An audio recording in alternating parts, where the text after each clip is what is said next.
Senhor presidente, hoje vereador Junião Lins, em caráter ad hoc, vereadores Oreste Neves e Dogival, também membros da mesa, senhores vereadores, senhora vereadora,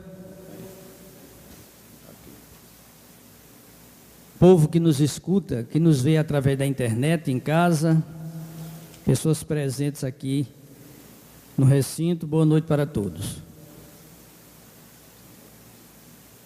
Eu queria fazer umas considerações, desde a sessão anterior, sobre uma matéria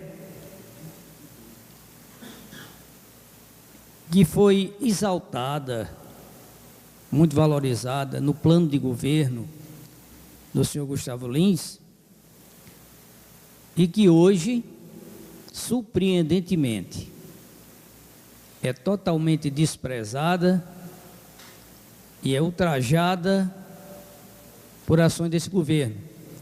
Eu me refiro à questão das eleições para diretores de escola. As eleições para diretores de escola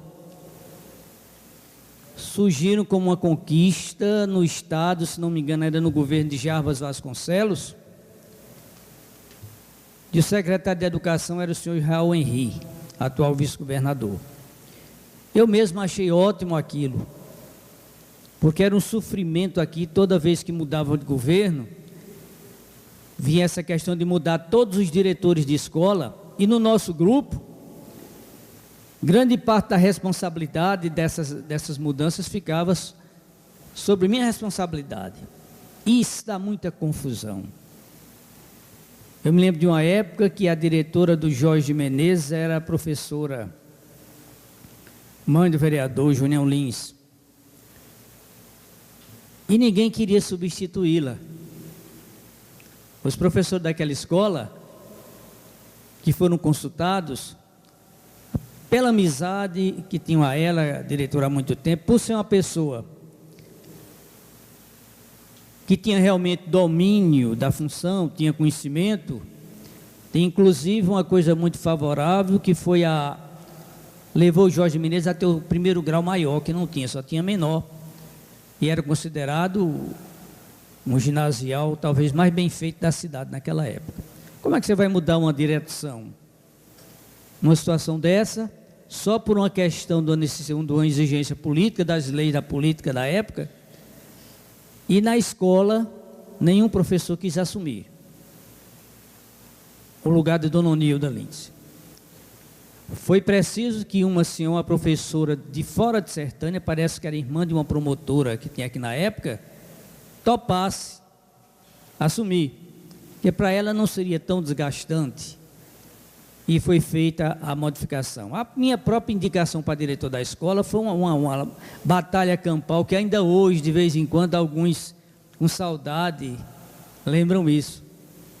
Nunca vi uma coisa para provocar tanto frisson como aquilo ali. A indicação para diretor da escola, que nem fui eu que fui atrás daquilo. O grupo e várias pessoas foi que concluíram. Aliás, havia até uma determinação do governador que todos aqueles diretores que estavam há 20 anos no poder teriam que sair, que era necessário haver uma alteração geral, uma renovação. E eu entrei nesse rolo e foi uma batalha, a verdadeira batalha campal. Mas sempre que havia necessidade dessas modificações, aqueles que não eram indicados ficavam com raiva. É uma coisa que você ganha por um lado e perde pelo outro. De certa forma, quando acabou, quando foi determinado que indicação de diretor seria por eleição na escola, eu mesmo fui uma das pessoas que fiquei aliviado, achei uma coisa muito positiva, e daí aqui em Sertânia a prefeitura aderiu à novidade e passou a fazer as eleições. Eu nunca pensei que nesse governo aqui fosse haver esse retrocesso, voltar a antiga da indicação política de fulano cicrano, até porque estava no plano de governo lá, bem salientado. Eu não sei se foi só o prefeito que mudou, ou se todo o grupo mudou também de opinião. se essa posição do senhor prefeito de não fazer mais eleição é uma coisa só da cabeça dele, ou se os membros desse grupo todo que o apoiaram também acham que isso é certo. Agora, que é um retrocesso, é. Isso dá confusão. Já começou aí com o promotor público. Ele está querendo que as coisas voltem a ser como era, como está na lei. Era melhor não terem mexido com isso. O saldo político, o dividendo político é muito pouco. O desgaste termina sendo muito grande. E vamos esperar para ver se realmente vai haver essa concordância com aquilo que o Ministério Público está querendo, que foi publicado inclusive no Diário Oficial do Estado, e as coisas voltam a ser como era com os diretores sendo escolhidos pela população, pelos professores, pais de alunos, eleição direta, e acaba com essa história de indicação por fulano ou cicrano.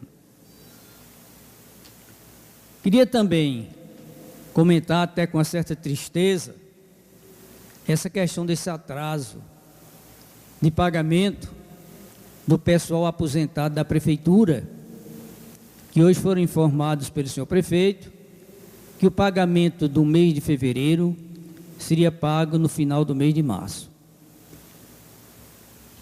A gente sabe que Sertânia tem uma economia muito frágil.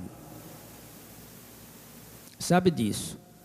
E essas coisas não é nem para ninguém comemorar pelo fato de trazer desgaste político para o adversário, não. Isso é uma coisa de se lamentar profundamente, porque tem muita gente sofrendo com isso. O aposentado é uma pessoa que não deveria mais passar por esses constrangimentos. Eu, pelo menos, estou passando por um na faculdade de Arco Verde. Quando eu fui lá com meus 35 anos para me aposentar, descobri que 6 desses 35 a faculdade não pagou INSS. E agora, José? Está o rolo, como é que vai se resolver? Ninguém sabe. Eu vou ao INSS procurar uma solução. Não tem mais como.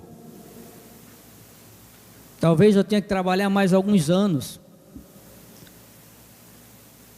Então, o pessoal aposentado deveria haver um pouco mais de sensibilidade. Eu não sei o nível das dificuldades que a prefeitura tem. Até onde mais parece que são muito graves. Inclusive o vereador Júnior aqui falou que o dinheiro do ISS, da arrecadação dessas obras, do canal da transposição, estava ajudando no pagamento desses aposentados. Mas mesmo assim, vocês estão vendo aí uma novidade profundamente desagradável para a economia local, para o comércio nosso, que é um comércio que realmente ele tem muitas dificuldades, e nesses 5 anos de seca ele também se abalou profundamente.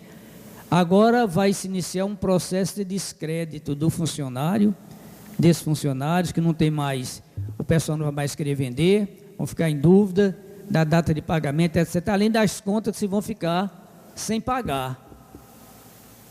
O que compraram, o que estão devendo, vão pôr mais não sei quantos dias para poder pagar a quem lhes vendeu alguma coisa. Então é uma notícia realmente muito triste e preocupante, porque dificilmente um prefeito, quando atrasa um mês, ele vai conseguir recuperá-lo, atualizar o pagamento, principalmente se depender só e principalmente do FPM. Eu me lembro de uma época, de um mês, que eu esperava 120 mil do FPM. No dia 20, veio 40 mil, quando era prefeito. Não dava para pagar o 12º da Câmara. Não dava. Você vai fazer o quê? Você é mágico? Então nós falamos, o presidente da Câmara na época era o Washington, o vereador Washington.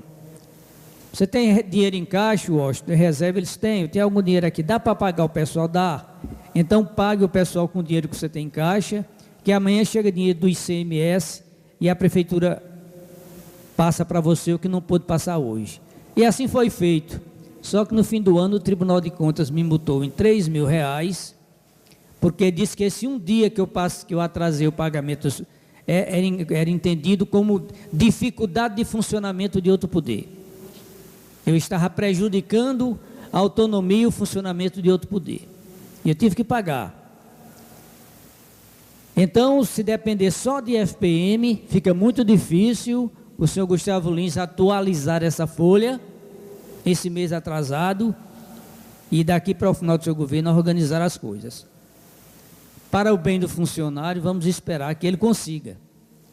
Mas realmente isso foi uma notícia muito preocupante que nós tivemos hoje, dita pelo senhor prefeito mesmo, diretamente, mostrou suas dificuldades. E eu não sei quais as estratégias que ele tem, o que terá para resolver esse problema a curto ou a médio prazo. Por fim, eu queria fazer alguns comentários, eu até falei anteriormente aqui sobre essa questão de que Pernambuco tem uma dívida muito grande com Luiz Inácio Lula da Silva. Até de gratidão, e a gratidão é um dos sentimentos humanos mais bonitos. A gratidão, a solidariedade, dão uma qualidade, uma melhora na qualidade de vida das pessoas. Eu vejo pessoas a investir sobre Lula de uma maneira virulenta, absurda. Eu não sei até onde ponto ele errou. Isso até não está esclarecido, não está provado que ele cometeu nenhuma ilegalidade até agora. Está na base das suposições. Ainda existe o que chama de presunção da inocência. Ele teria recebido brindes de empreiteiras, brindes de valor. Eu só sei que Lula foi o presidente que mais fez por esse estado de Pernambuco, inclusive por Sertânia. As obras federais feitas aqui em Sertânia ao longo do tempo.